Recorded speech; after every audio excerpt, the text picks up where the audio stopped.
Isang magandang gabi po sa ating lahat. One Planet Earth family.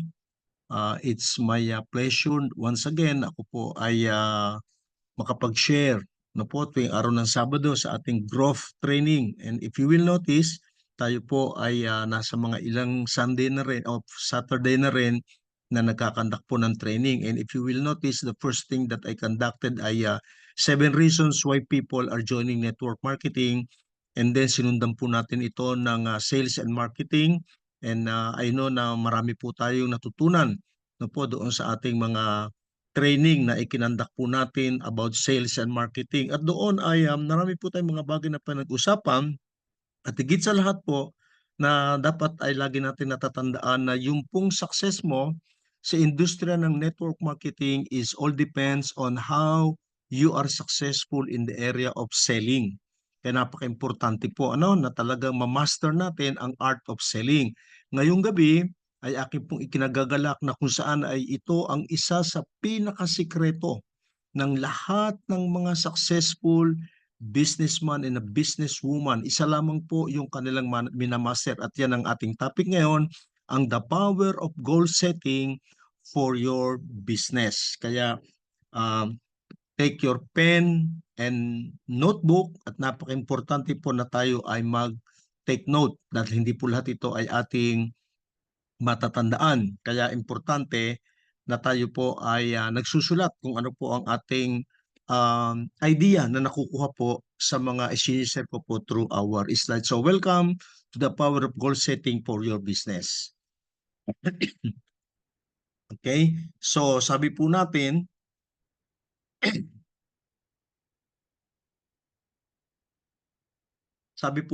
ay the only thing that is standing between you and your goal is the story. Alam niyo po itong ating isip ay talagang walang tigil sa pagtatrabaho yan. No, ang isa lang daw pong bagay na nakatayo sa pagitan natin at ng ating goal ay ang istorya na patuloy po nating sinasabi sa ating sarili na bakit hindi ko ito ma-achieve. Bakit napakahirap kong ma-achieve itong goal na gusto kong mangyari para po sa aking buhay. Now, a lot of people complains about lack of time. It is not the lack of time, and 99% of the cases, it is lack of direction. So yung pong naglalaro sa isip natin na hindi ko to, parang mahirap, parang imposible na ma-achieve ko tong goal na ito. Ang dahilan lang po doon ay hindi dahil sa tayo ay kulang sa panahon, kung hindi tayo po ay walang direction. Now, always remember na meron lamang po tayong 24 hours every day. So lack of direction, not lack of time is the problem. We all have 24 hours a day. Wala pong labis, walang kulang. Yan po ang ipinagkaloob ng Diyos sa atin. So, when it comes to our business, ay inalihin tulad po sa ating katawan ito pong ating negosyo. At ito po ay i-divide natin sa iba't ibang parte ng ating katawan. Yung pong tinatawag na blood of our business, life of our business is sponsoring. And that is the body. Ito po, the body. Ang katawan po natin ay katulad ng pag-i-sponsor po natin ng mga new members sa ating pong negosyo sa One Planet. Second, yung pong blood, yun po yung ating sales. Without the sales, wala pong buhay ang ating negosyo. Kaya nga, katulad ng katawan, ang buhay po ng ating katawan, life is in the blood. Now, yung pong ating soul, yun po yung ating service. No, kapag tayo po ay nagse-serve sa ating pong mga new business partner, sa ating pong mga prospect, ang tawag po dyan ay soul. Yung pong mind, yan ang ating pong goal setting. Always remember, ang katulad po ng goal setting ay ang ating pag-iisip. And of course, ang ating house is centering. Kaya nga, we always bringing people into our house, which is our centering the center, and that is through the trainings that we are doing from Monday to Saturday. It is a must to bring people, prospects, leaders, members, old and new. It is a must to bring them into the house, which is the training po na kinakandak natin. Okay? And then, kung titingnan nyo po itong building na ito, this building was a goal that became a building. Di po? Building po yan, no? Na, goal lang po yan. Ginogol lang po yan nung una. Ginogol pa lang yan. Pero tingnan po natin, yung pong goal ng the tallest building in the world, no, nakaplano pa lang yan, tapos nakita natin nakatayo na yan, no? Ano po ngayon, because of this goal, nagkaroon po siya ng world records. Ano ba? Ang taas po nito ay 828 meters. 2,716.5 feet. Ito pong Burj Khalifa, no, sa Dubai. More than 160 stories. Burj Khalifa holds the following records: the tallest building in the world, highest outdoor observation deck in the world, elevator with the longest travel distance in the world, tallest service elevator in the world. Kaya nga po, talagang sila ang kumuha ng world record. Now, we need to understand that every day, meron po tayong goal. May goal po tayo araw-araw. Ano yon? Pagkain. Nakaseta po yan. Anong oras tayo nag-aaga, nanananghalian, nagmimerienda, nagtatangalian, nagmimerienda, naghahapunan. Paglilinis po ng bahay. Ini-schedule po natin yan. Yung pong ating pagsa-shopping. Sometimes, we do shopping with our friends. Lahat po yan ay bahagi ng ating pong goal araw-araw po sa ating buhay. Kaya hindi po ito bagong paksa, hindi po ito bagong aralin. Ginagawa na po natin ito araw-araw. Now, in the business world, goal setting is very important. Bakit daw po? Why people fail in MLM? Bakit daw po maraming nagfe-fail in MLM?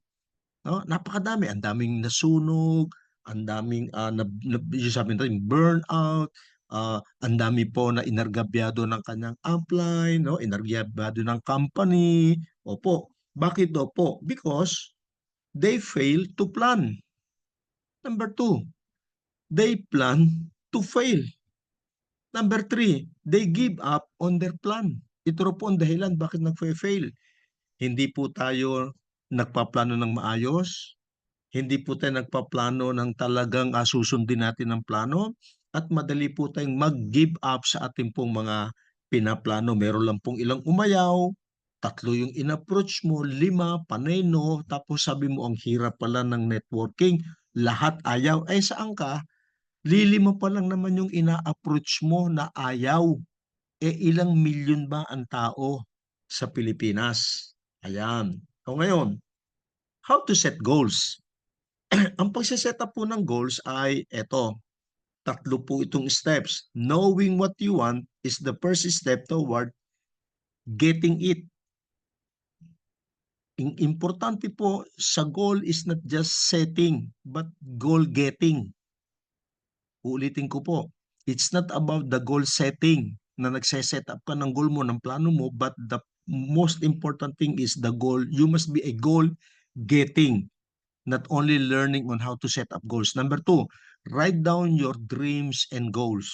Kinakailangan pong isulat natin ang ating mga pinapangarap sa buhay at ang ating pong mga goals sa buhay. Number 3, make a dream board. At yan po lagi nating nadidinig kay Pres Joel pag siya po ay nagkakandak ng new distributors training or orientation. Lagi niya sinasabi, screenshot niyo yan. Yan ay pwede niyong gawing sarili niyong visual board dahil napaka-importante po ito. What do you see, you will get it. Now, how to set up goals? Number 1, don't wait for tomorrow. It may be one day too late. Don't wait for tomorrow. It may be one day too late. Number 2, the people who wait for the right time to work on their goals will end up never getting their goals. Kung ang mga tao na po ay mag-aantay pa ng tamang panahon para trabahuhin ang kanyang negosyo.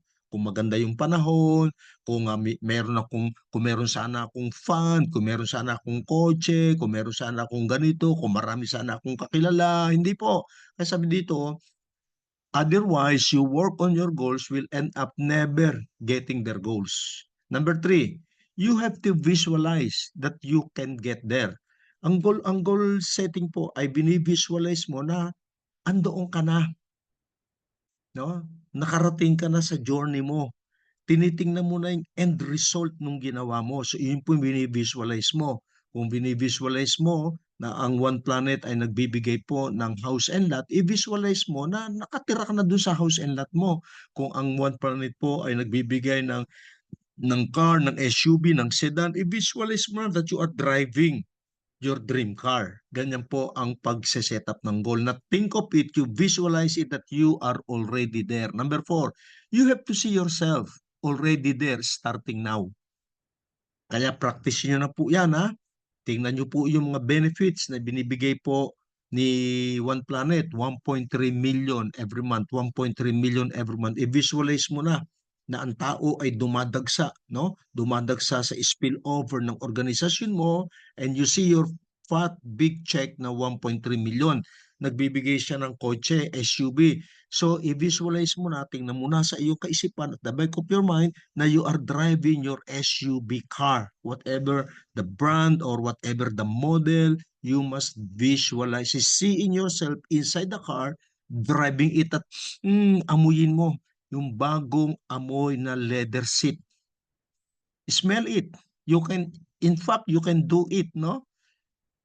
Kung actual lang po tayo, ipapagawa ko po sa inyo 'yan. But anyway, let us see. Paano po natin 'yang gagawin sa susunod po nating meeting. And of course, number 5, then you are successful. Walang magagawa si body, whatever the mind conceive, you can achieve. Whatever you design in your mind, the body will follow. So you are the creator of your own life, dreams, and goals. Now, how to set goals? Number 1, change your vocabulary. Baguhin mo daw po ang mga salita na lumalabas sa iyong bibig.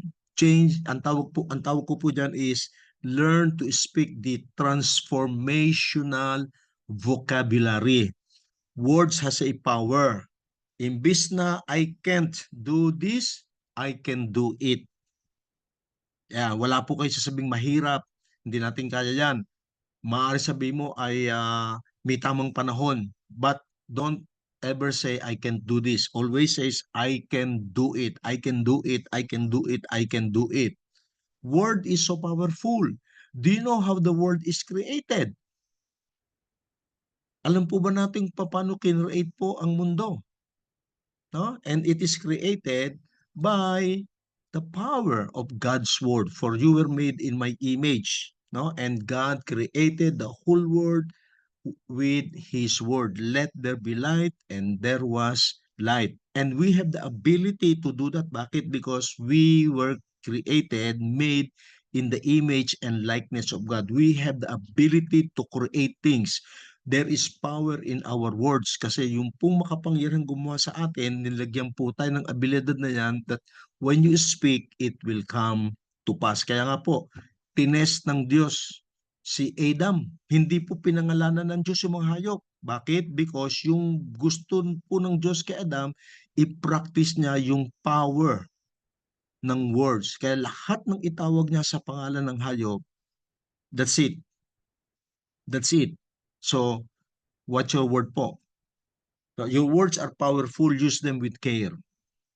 Now, set a price for your dreams. Napaka-importante po nito. The reason why a lot of people are not achieving anything kasi marami silang pangarap, hindi naman po nila nilalagyan ng tag price. Mula ngayon, whatever your dreams, your goals, lagyan mo siya. Kaya may example po tayo. Halimbawa, gusto mo na magpakasal. Magkano ba yung budget mo? Ilagay mo. O halimbawa, gusto mong bumili ng kotse. Magkano ba yung budget mo? Ilagay mo. Gusto mong bumili ng house, ng condo. Magkano yung budget mo? Ilagay mo. Yan po yung tag price. Kaya yan po yung gagawin natin sa pag-achieve po natin ng gusto po nating income, gusto nating dami ng tao, dito po sa ating One Planet business. Now, vacation house. Anong presyo ng vacation house na gusto mo? Travel and leisure. Magkano ang budget mo sa pagta-travel ninyo? 5 million ba siya? 1 million ba siya? This is just an illustration po ha. Not necessarily ito yung maging presyo. Ito po ay nagsasabi lamang, you need to put a tag price on your dreams. Magkano savings ang gusto mo? Magkano gusto mong isave buwan-buwan? Sa loob ng 1 taon, sa loob ng 10, sa loob ng 20 taon. And of course, when it comes to family, that is priceless. Kaya nga lahat po ng bagay gagawin natin para sa magandang kinabukasan ng ating pamilya sapagkat wala pong presyo. Walang tag price ang ating pong family. Now, what do you do today is what makes the difference. Now, what do you do today what makes the difference? Halimbawa, ano yung goal mo? Ano yung goal mo halimbawa? No? Goal mo for example ay daily kumita ka ng 1,000. Weekly goals mo, second goals mo weekly kumita ka ng 7,000.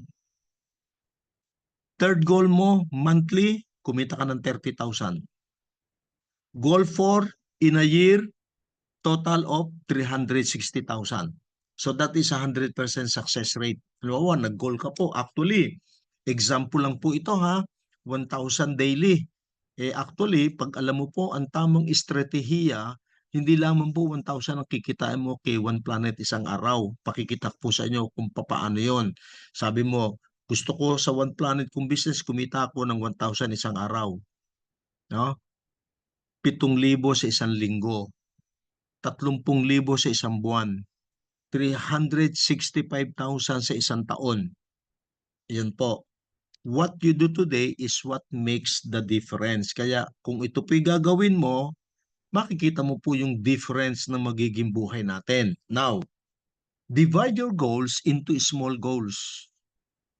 Didivide na natin siya. For example, if you can have a consistent productive day, you will end very successful. For example po, no? Dito, para makakuha po tayo ng 1,000 per day, dapat makakapagpa-sign up po tayo ng 3,988 isang araw. Napaka-minimal po niyan. May mga leaders po tayo na more than that. Nagagawa po nila in one day. But if we are going to do it consistently for 7 days, what does it mean? 7 premium package member, may 7,000 ka.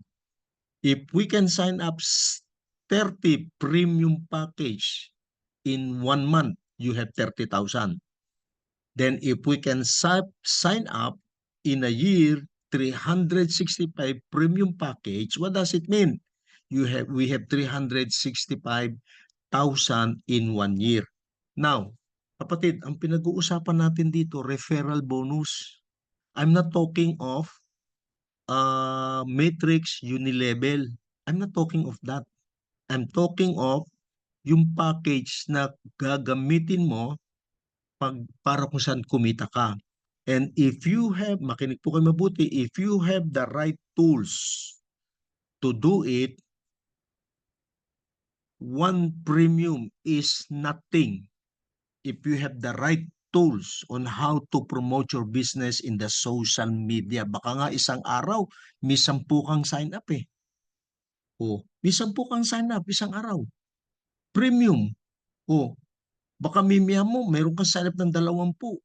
Meron kang 5 premium, meron kang 15 600. Starter package.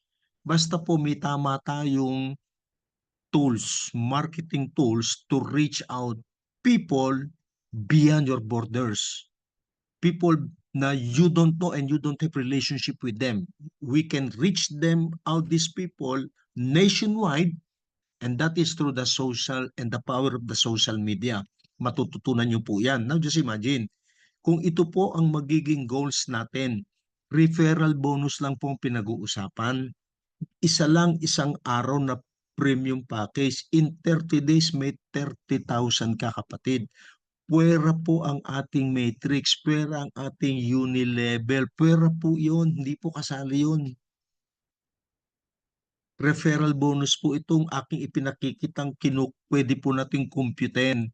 So, learn to set goals, make plan, get to work, stick to it, reach your goal. Nakuha po natin? Yung pong financial goal, 1,000 per month, 30,000, 7,000 per week, 30,000 per month, 365,000 per year. How to do it? One, sign up po ng premium package. Isang araw.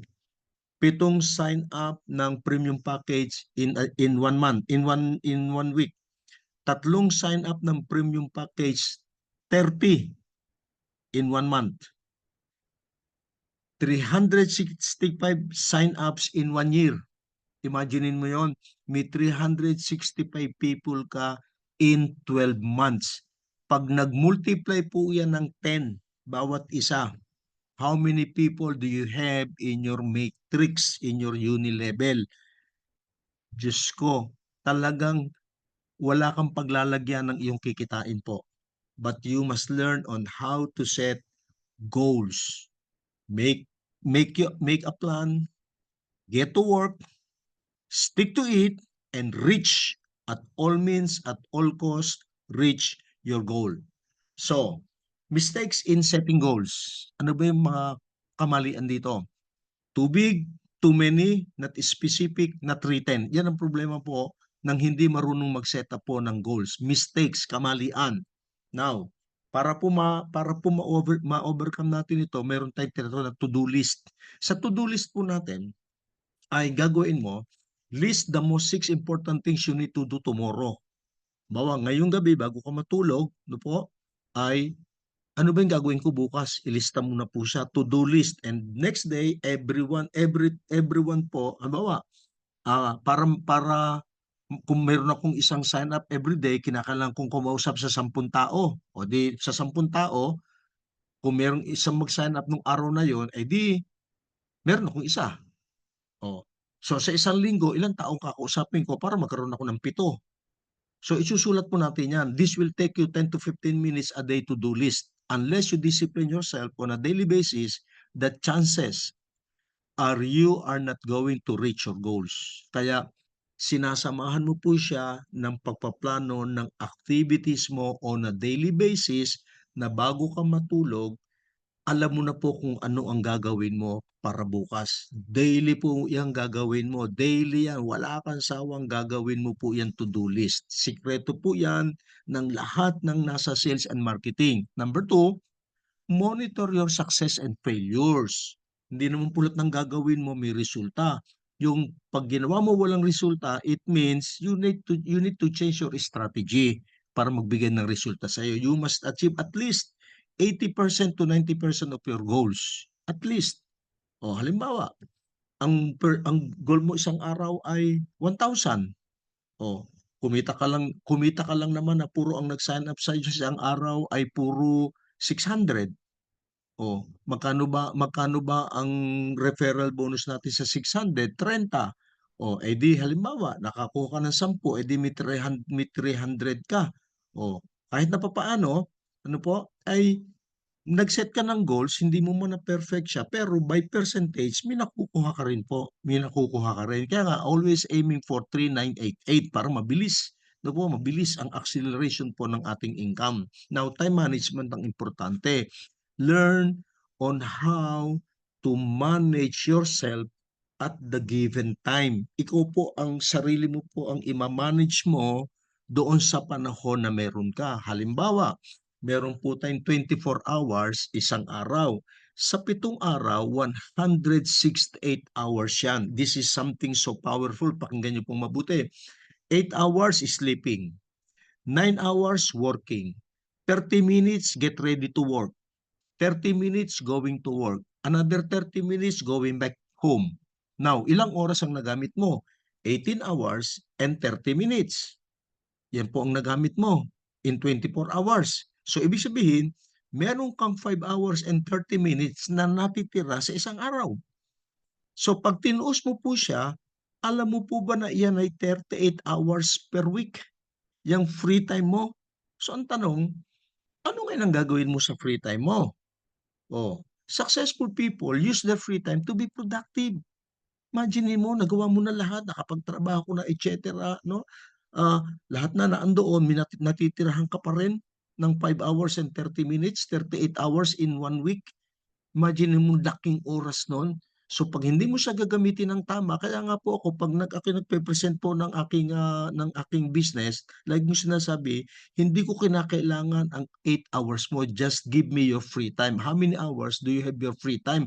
Doon lang tayo magpaplano using your free time. Bakit? Successful people uses their free time to be productive. Number two, non-successful people use their free time in miscellaneous things. Kung ano-ano lang po ginagawa, non-productive, non-productive, non-productive. What do you do with your free time? Anong ginagawa mo? Alam mo sa pagninegosyo, hindi po namin hinihingi ang 24 hours mo. Know how many hours yung meron ka na free. Nagawa mo na ang lahat, may natitira ka pa sa 24 hours, ilang ang gagamitin mo. There are no excuses. Everybody can do this business, everybody has free time. Kaya pag ang tao po nagsabi, ay pasensya na, wala akong time, hindi ko na magagawa yan. That person is lying. It's impossible. Lahat po tayo may free time. Ang tanong, depende kung saan mo ginagamit. If you are going to use your free time to monetize, hindi ka po mawalan ng pera. So, ang tanong po ito, where did you spend your time? Where did you invest? Spending and investing lang po ang magagawa natin sa pera at sa panahon. Ang panahon po, pwede mong gastusin, pwede mo pong i-invest. So I rather to set aside time building my one planet because at the end of the day, it will pays me back sa oras na gagamitin ko. People just have the lack of direction. Yan po ang pinaka pundasyon ng problema. That's why a lot of people are not achieving anything in life because they don't have any direction. Bakit? Wala pong nagtuturo sa kanila and we are blessed that we have this kind of training in one planet na isinasaayos po ng One Planet ang buhay natin, isinasaayos ang panahon natin, isinasaayos ang pananalapi natin na magamit natin siya sa tama na yung ininvest mo 600, imagine ang 600 ko, abutin man yan ng 2 taon, 3 taon bago ako mag 1.3 million. It doesn't matter, 10 taon ka nga nagtatrabaho hanggang ngayon wala kang financial freedom. Ito 36 months kung sakasakali, may 1.3 million ka at pag nakuha mo yan in 1 month, tuloy, tuloy, tuloy, tuloy na po yan. Wala nang patputol yan. Kaya learn to manage, learn to invest your time na maging productive po at magbabalik sa iyo ng yaman yung oras na gagamitin mo. Time is gold. Learn how to manage your disappointment. Isa po ito na importanteng maintindihan natin sa goal setting. Successful people and people that fails goes through disappointment. Bakit po? Kasi ito ang number one enemy kaya sinishare ko po sa inyo. Ang pinaka number one enemy ng industry ng network marketing, nadidisappoint ka, nadidisappointed ka sa leader mo, nadidisappointed ka sa company, nadidisappointed ka sa mga members. Kaya ang dami po na umaayaw and that is because of disappointment. Kaya learn on how to overcome disappointment. Learn to forgive yourself and get right. Pag nadidisappointed tayo, we must learn on how to forgive ourselves before forgiving others. No? Back up and move on forward. It's not how hard you fall, but how fast you stand. Hindi po ang issue yung how hard you fall ano yung pagbaksak mo. But gaano ka kabilis tumayo, bumangon, yung pinaka-importante po. So you put your plan into action. Never stop writing your goals down. No? Sa susunod po, tuturuan ko po kayo niyan at magkakaroon tayo ng simple workshop no po? At kinakailangan mag-participate po tayo. If you will not do it, ay mahihirapan po tayo pag hindi po natin yan ginawa, pinractice. Be creative when you make your goals. Never stop planning. No po? Ito po ay ilalagay po ulit natin ito sa isang programa kung papaano natin ito isasagawa, no? Put your plan into action. Kinakailangan maisagawa po natin ito na klarado para tsak po na ma-achieve natin yung ating dreams and goals. So with this, thank you very much and we love to hear your questions or clarifications no po dito sa ating growth training by Pastor Nap on the topic of goal setting for your business. With this, thank you and God bless us all. Thank you po.